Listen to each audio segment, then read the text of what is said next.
औरतों को एक बहुत पिक्यूलियर सी आदत होती है, या तो बर्फ खाते हैं या फिर वो मिट्टी खाते हैं। आज हम इसी टॉपिक पे डिस्कशन करते हैं। मैं डॉक्टर शेरी Khanna, doctor Khanna path care से आपका इस चैनल पे स्वागत करती हूँ। बहुत सारी औरतों को आपने देखा होगा कि सर्दियों में भी उनको बर्फ खाने की या कुछ अजीब सी चीज़ें मिट्टी खाने की इच्छा उठती है। उसका बेसिक कॉज होता है कि उनको आयरन डेफिशिएंसी अनीमिया होता है। इस हैबिट को हम पाइका बोलते हैं। अनीमिया के बहुत सारे कॉजेज होते हैं।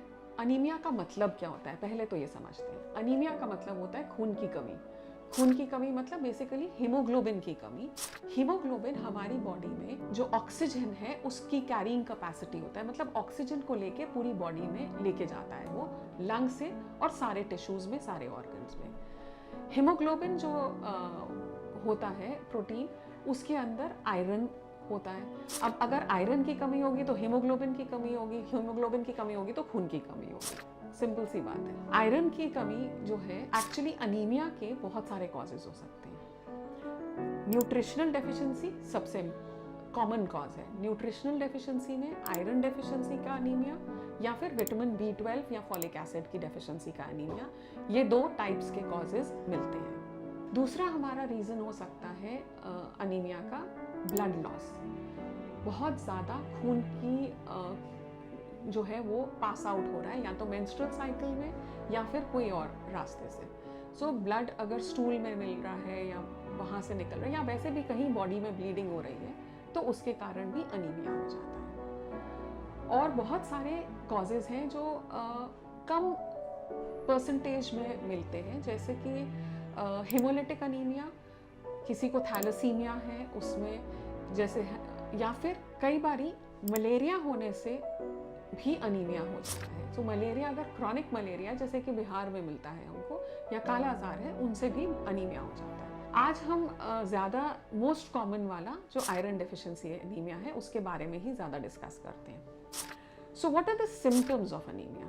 खून की कमी है, इसका मतलब सबसे पहले हमें वीकनेस होगी, टायर्डनेस होगी, पेल स्किन होगा, आंखों के नीचे गड्ढे होंगे, काम करने की इच्छा नहीं हो पा रही होगी, बहुत ज़्यादा ब्रेथलेसनेस होता है क्योंकि सांस फूलता है जिसको कहते हैं, और फिर जो हमने शुरू में बताया कि पाइका होता है, उसको अजीब चीज़ों की इच्छा होगी खाने की जो नॉर्मली लोग नहीं खाते।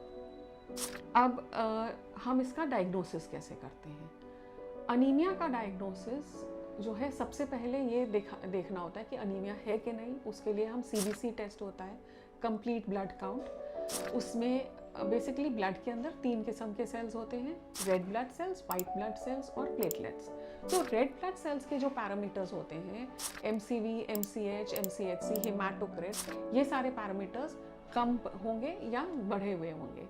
अगर वो कम होंगे तो हम उसको कहते हैं कि वो आयरन डेफिशिएंसी अनीमिया हो सकता है। बढ़े हुए होंगे तो विटामिन B12 या फोलिक एसिड डेफिशिएंसी अनीमिया हो सकता है। इसके अलावा जो टेस्ट कराएंगे doctor, normally iron deficiency anaemia होगा तो आयरन स्टडीज कराएगा, जिसमें हम आयरन करते हैं, TIBC total iron binding capacity करते हैं, फेरेटिन करते हैं जो बताता है कि आयरन स्टोर्स कितने हैं। सो अगर फेरेटिन कम है तो इसका मतलब हमारे पास आयरन के स्टोर्स ही नहीं है। विटामिन B12 करते हैं, फोलिक एसिड करते हैं अगर मैक्रोसिटिक टाइप ऑफ अनीमिया होता है, क्योंकि डॉक्टर जो है, जो पैथोलॉजिस्ट है, वो स्लाइड बना के देखेगा कि आपके RBC सेल छोटे हैं या बड़े हैं। छोटे हैं तो ज़्यादातर आयरन डेफिशिएंसी होता है, बड़े होते हैं तो ज़्यादातर B12 या फोलिक एसिड डेफिशिएंसी होता है। अल्कोहलिज्म में फोलिक एसिड डेफिशिएंसी ज़्यादा मिलता है। सो ये हो गए आपके बेसिक टेस्ट जो CBC ब्लड टेस्ट से हो गए। फिर दूसरा आप करते हैं थैलेसीमिया के लिए HB इलेक्ट्रोफोरेसिस। HB इलेक्ट्रोफोरेसिस थोड़ा एक स्पेशलाइज्ड टेस्ट है जो आपको बताता है कि आपका जो हीमोग्लोबिन है उसके बहुत सारे टाइप्स होते हैं। हीमोग्लोबिन में अल्फा बीटा चेंज होती है जिसके कारण आपका HbA, HbF ये वाली चीज़ें कुछ बढ़ी हुई या घटी हुई होती हैं। तो थैलेसीमिया आपको वहाँ से प्रिडिक्ट हो जाता है। तो आपको पता चलता है कि ये तो जेनेटिक डिसऑर्डर है, हमारा आयरन से खाने से ये वाला डिसऑर्डर नहीं ठीक होता। सो वंस ये रिपोर्ट आपकी पूरी तैयार हो जाती है टेस्ट की, फिर डॉक्टर डिसाइड करता है कि आपको आयरन सप्लीमेंट देने हैं, आपको B12 सप्लीमेंट्स देने हैं, या आपको कुछ भी नहीं देना है, आपको सिर्फ काउंसलिंग करनी है कि आपका हीमोग्लोबिन 10 ही रहेगा, इसी के आसपास रहेगा। या फिर आपका कोई ब्लीडिंग हो रहा है तो ब्लीडिंग की तरफ उसकी डायग्नोसिस जाता है कि आपको वो चीज़ें देखनी है कि नहीं।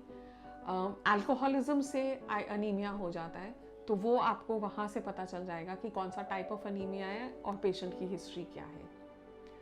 अनीमिया एक बहुत कॉमन बीमारी है, लेकिन सबसे अच्छी बात यह है कि अनीमिया की ट्रीटमेंट अवेलेबल है।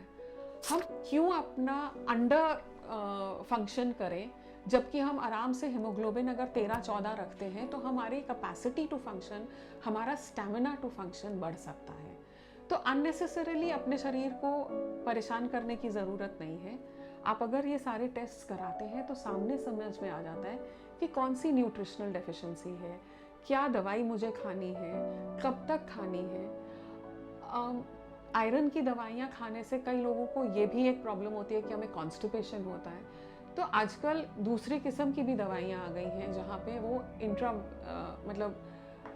इंट्रावीनस या ब्लड के अंदर सीधा आयरन दे देते हैं। आप अपने डॉक्टर से कंसल्ट कर सकते हैं एक बार आपका टेस्ट हो, बट अननेसेसरीली सब परफॉर्मेंस या स्टैमिना कम करके अपनी ज़िंदगी का स्टैंडर्ड ऑफ लिविंग मत खराब कीजिए। अगर इस टॉपिक पे आपको कोई भी और क्वेश्चंस हैं जो आपने पूछने हैं, या कोई आपके पास इंफॉर्मेशन आपको चाहिए, आप कमेंट सेक्शन में लिख दीजिए। हम डेफिनेटली आपके आंसर्स जल्द से जल्द देंगे। Thank you so much for watching the video.